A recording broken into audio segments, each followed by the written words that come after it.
एकादशी की पावन तिथि आई, हरि कृपा संग खुशियां लाई। भक्त जो करें सच्चे मन से व्रत, सफल हो जीवन, मिटे सब संकट। एकादशी माता की जय, ग्यारस माता की जय।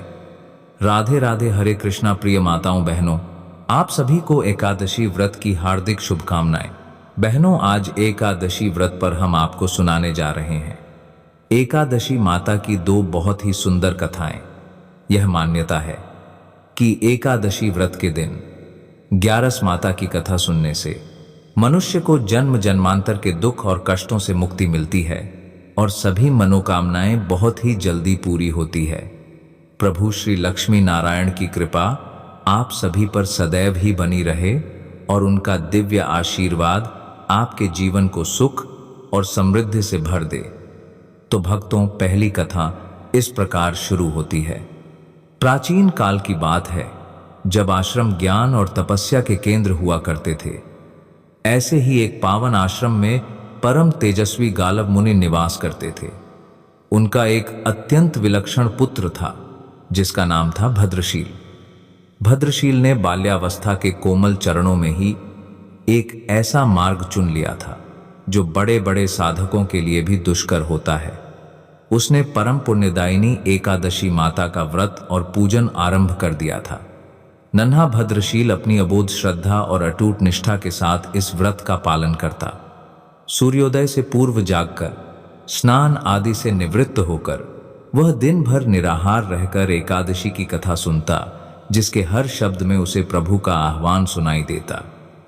सायंकाल में वह अपने हाथों से ब्राह्मणों को भोजन परोसता, उनकी सेवा करता और फिर पूरी रात्रि श्रीमन नारायण हरि हरि का अखंड जाप करता रहता।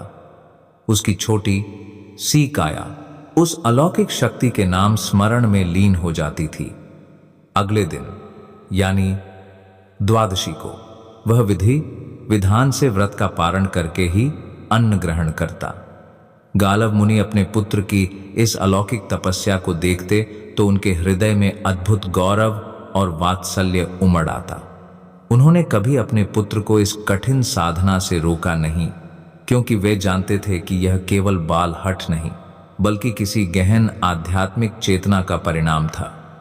किंतु एक भयावह दिन, जब सूर्य अपनी प्रचंड किरणों से धरती को तपा रहा था और भद्रशील अपने व्रत में लीन था, उसकी छोटी देह उस कठिन उपवास का भार अधिक समय तक सहन न कर सकी। दोपहर ढलते ढलते उसका शरीर का रोम रोम शिथिल पड़ने लगा। उसकी आंखें अधखुली थीं और होंठ नारायण का नाम फुसफुसा रहे थे। जैसे ही सूर्य अस्ताचल की ओर बढ़ा, नन्हा भद्रशील अपनी कोमल काया समेत मूर्छित होकर भूमि पर गिर पड़ा।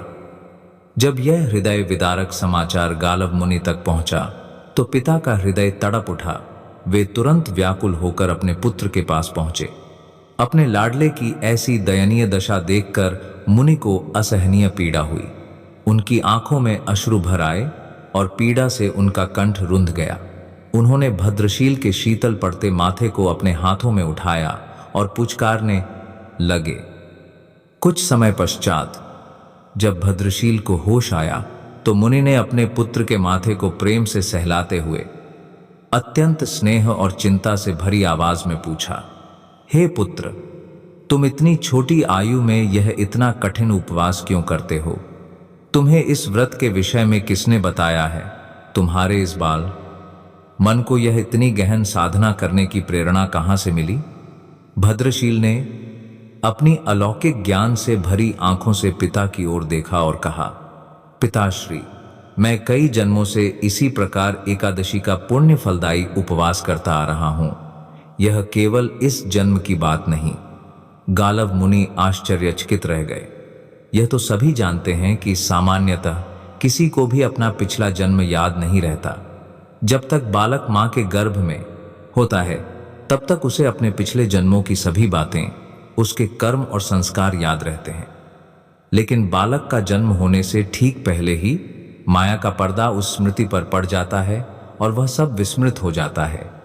परंतु भद्रशील को अपने पिछले जन्म की स्मृति उस वर्तमान काल में भी थी और इसका कारण थी वह एकादशी व्रत की असीम शक्ति, जिसका पालन वह अनेक जन्मों से करता आ रहा था।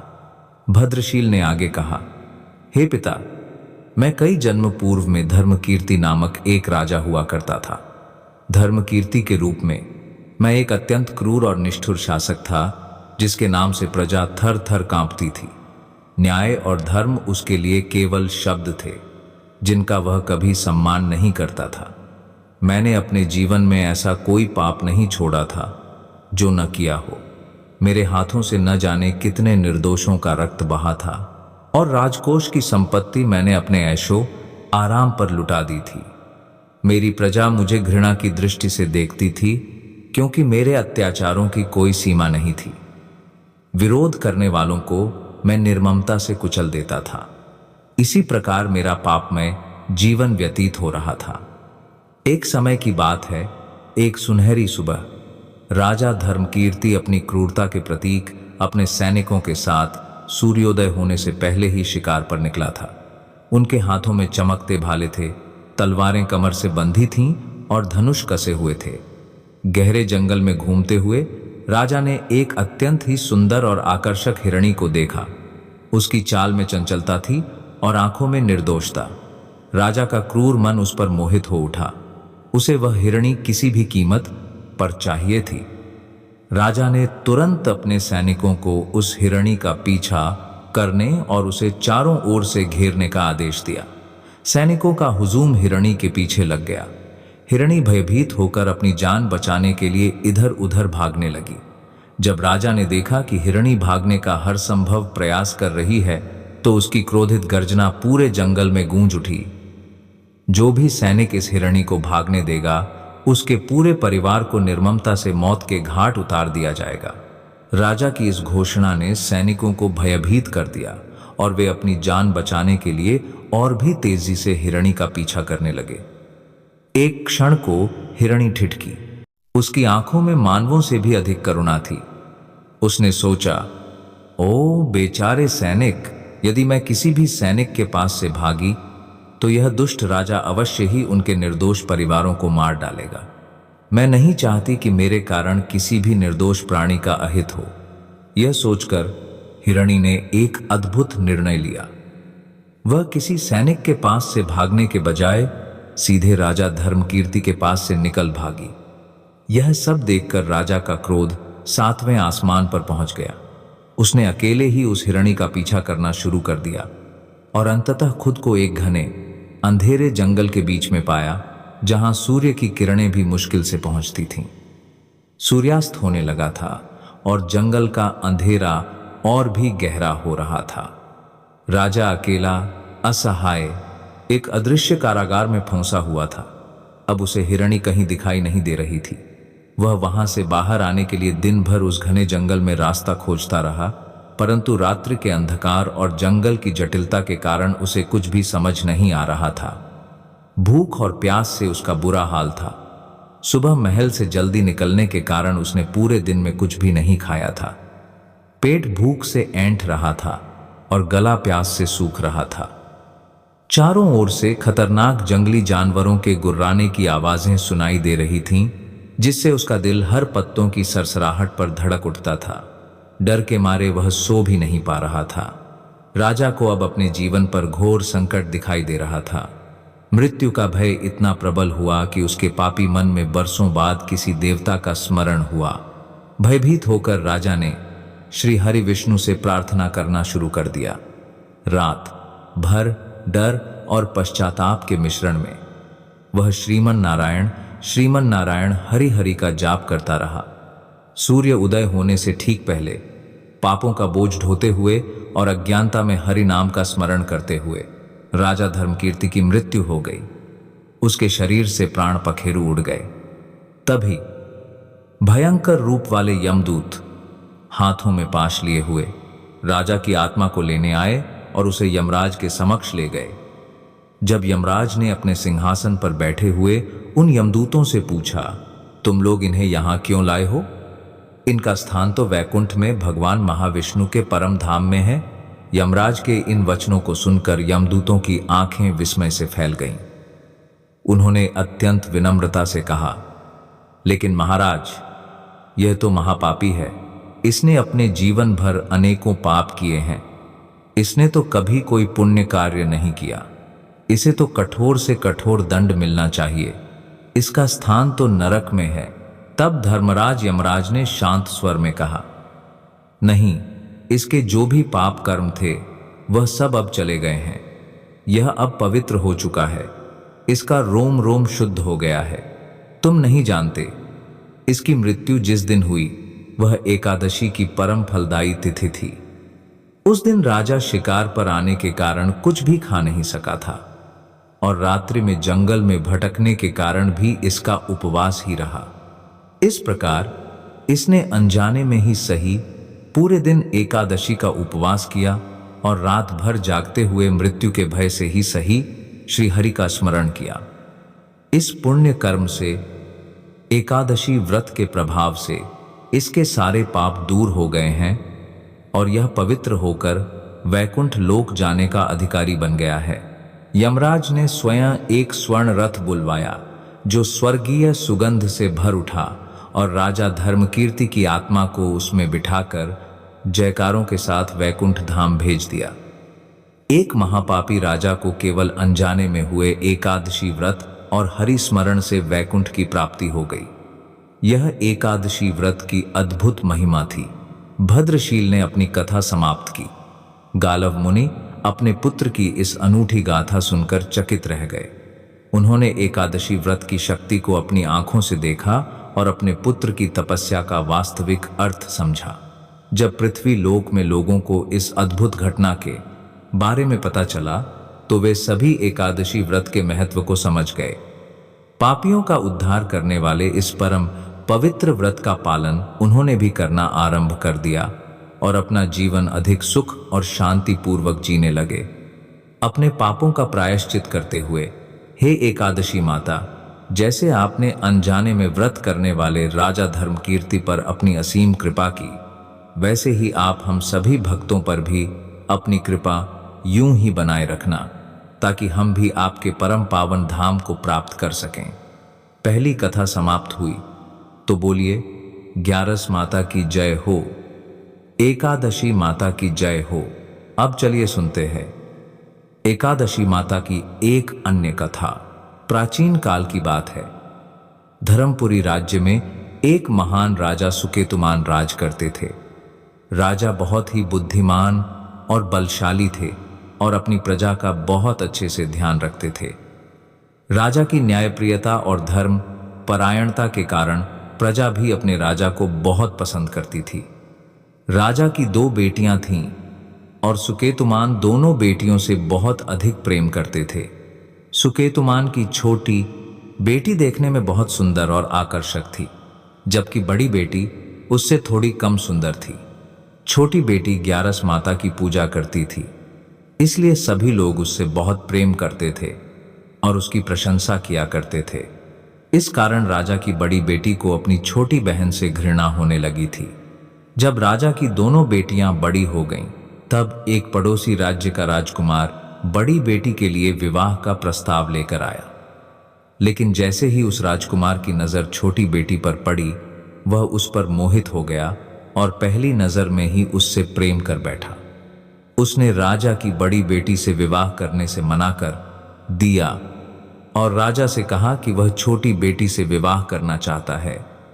यह सब सुनकर बड़ी बेटी अपनी छोटी बहन से बहुत क्रोधित हो गई। अब उसने अपनी छोटी बहन को अपना सबसे बड़ा दुश्मन मान लिया और उससे बदला लेने का फैसला कर लिया। बड़ी बहन ने अपनी छोटी बहन को जान से मारने की योजना बनाई। सबसे पहले उसने एक लड्डू में जहर मिलाकर छोटी बहन को दिया, पर लड्डू खाने के बाद भी उसे कुछ नहीं हुआ।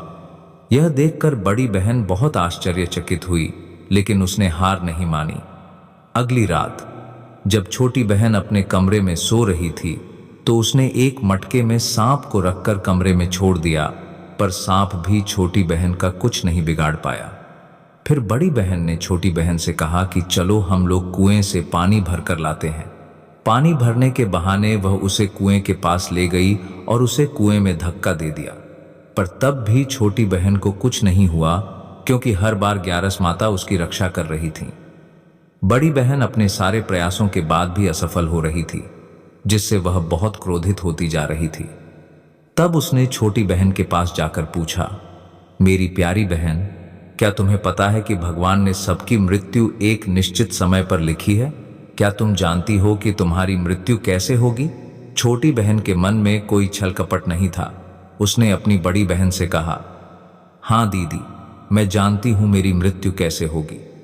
मेरे प्राण एक तोते में हैं और उस तोते के गले में एक हार है।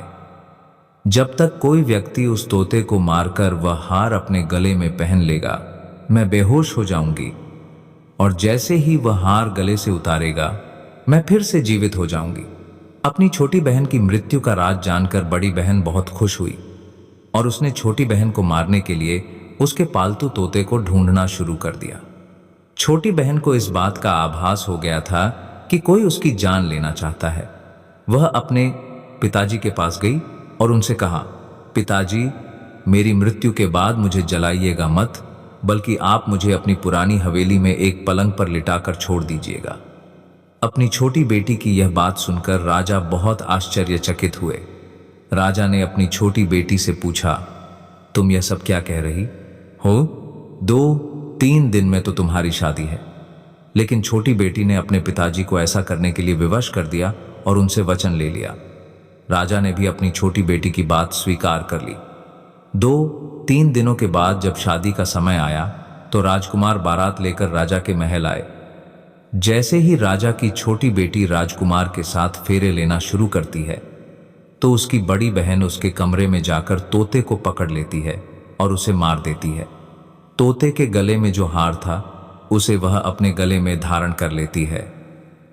जैसे ही बड़ी बहन उस हार को अपने गले में धारण करती है तो उधर छोटी बहन केवल 3.5 फेरे ही ले पाती है और वहीं पर बेहोश होकर गिर जाती है। राजा ने बड़े बड़े हकीमों को बुलवाया और अपनी छोटी बेटी का इलाज करने के लिए कहा। वैद्यों ने छोटी बेटी की जांच की और राजा को बताया कि आपकी छोटी बेटी न तो जीवित है और न ही मरी हुई है। ऐसा पहली बार देखा है।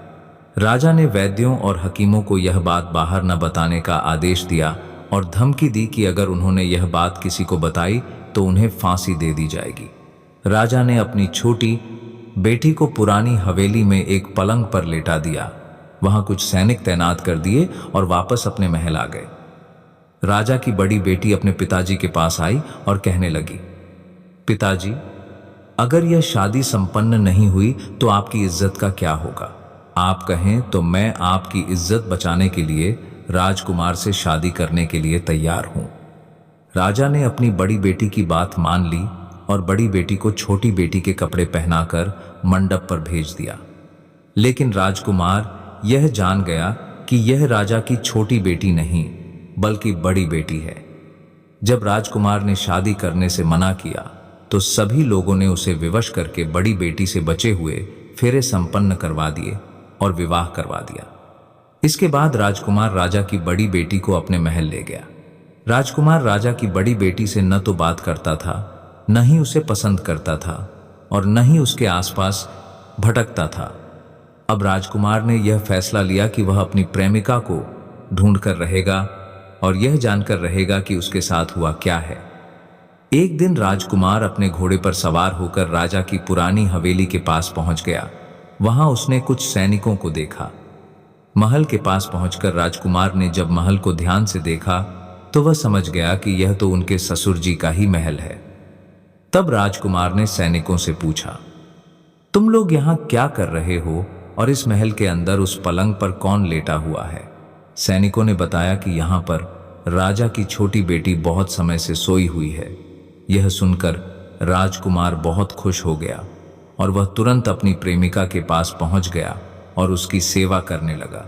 जैसे ही रात हुई तो राजा की छोटी बेटी उठकर खड़ी हो गई। राजकुमार यह देखकर बहुत खुश हुआ। उसने अपनी प्रेमिका से पूछा, तुम यहाँ क्या कर रही हो? तुम मेरे साथ मेरे घर चलो। राजा की छोटी बेटी ने राजकुमार को सारी बातें बताईं कि उसकी जान एक तोते में थी और उसने यह बात सिर्फ अपनी बड़ी बहन को बताई थी। उसने यह भी बताया कि उसकी बड़ी बहन ने ही उसे मारने का प्रयास किया है और उसके पास एक हार है जिसे वह सुबह पहन लेती है और रात को उतार देती है। जब तक वह हार पहनकर रहती है तब तक वह बेहोश रहती है, और जैसे ही वह उसे उतारती है वह जीवित हो जाती है। उसने राजकुमार से कहा, जब तक मेरी बड़ी बहन के पास वह हार है तब तक मैं ऐसे ही जीवित और मूर्छित होती रहूंगी। अगर वह हार मेरे हाथ में आ जाए तो मैं हमेशा के लिए जीवित हो जाऊंगी। राजकुमार ने यह बात सुनकर राजा की छोटी बेटी के पास रहने का फैसला कर लिया, और उसने अपने बचे हुए सारे फेरे उस पलंग पर लेटी छोटी बेटी के साथ ले लिए और अपना विवाह पूर्ण कर लिया। वह वहीं पर रहने लगा। देखते ही देखते कुछ समय में राजा की छोटी बेटी और राजकुमार की पत्नी गर्भवती हो गई। एक दिन राजकुमार को किसी काम से बाहर जाना पड़ा। तब छोटी बहन के पेट में बहुत तेज दर्द होने लगा। उसने ग्यारस माता का आह्वान किया, जिसके बाद वहां ग्यारस माता प्रकट हुई और उन्होंने अपनी भक्त के दर्द को दूर किया और उसे एक पुत्र की प्राप्ति करवाई। उसी समय वहां अचानक राजकुमार भी आ गया। राजकुमार ने ग्यारस माता को देखा तो वह आश्चर्यचकित हो गया और उसने तुरंत माता को प्रणाम किया। ग्यारस माता ने राजकुमार से कहा कि जब तुम्हारा पुत्र 5 वर्ष का हो जाए तो तुम अपनी पत्नी का हार लाकर इसके गले में डाल देना। देखते ही देखते राजकुमार और राजा की छोटी बेटी का पुत्र 5 वर्ष का हो गया। तो राजकुमार अपने बेटे से कहता है, बेटा, मैं कुछ काम से बाहर जा रहा हूं, तुम अपनी माता का ध्यान रखना। और वहां से चला जाता है। राजकुमार को बाहर निकलते देख बड़ी बहन के सैनिक उसे देख लेते हैं और बड़ी बहन को सारी बातें बता देते हैं, जिसके बाद बड़ी बहन अपनी छोटी बहन के पुत्र को वहां से उठवा लेती है और उसे मरवा देती है और उसके 2 टुकड़े करवा देती है। पहला टुकड़ा चक्की के पास छुपा देती है और दूसरा टुकड़ा अपने पलंग के नीचे रख लेती है। अब ग्यारस माता एक भिखारिन का रूप लेकर उसकी बड़ी बहन के दरवाजे पर आती हैं और भिक्षा मांगने लगती हैं।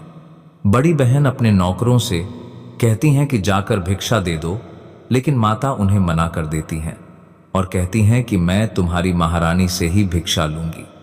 जिसके बाद बड़ी बहन स्वयं ही भिक्षा देने के लिए माता के पास आती हैं।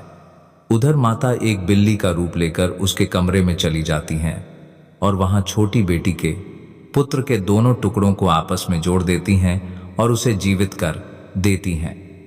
फिर वह उसे लेकर वहां से चली जाती हैं और राजकुमार को सौंप देती हैं। राजकुमार अपने बेटे को लेकर अपनी बड़ी पत्नी के पास जाता है और कहता है, तुम इसका ध्यान रखना। अगर तुम इस बच्चे का अच्छे से ध्यान रखोगी तो मैं तुमसे बात करूंगा। इसी प्रकार एक दिन राजकुमार अपने बच्चे से कहता है कि तुम माता से उनके गले का हार मांग लो। जिसके बाद राजकुमार का बेटा अपनी मां के पास जाता है और कहता है, माता, मुझे तुम्हारा हार चाहिए जो तुमने गले में पहन रखा है।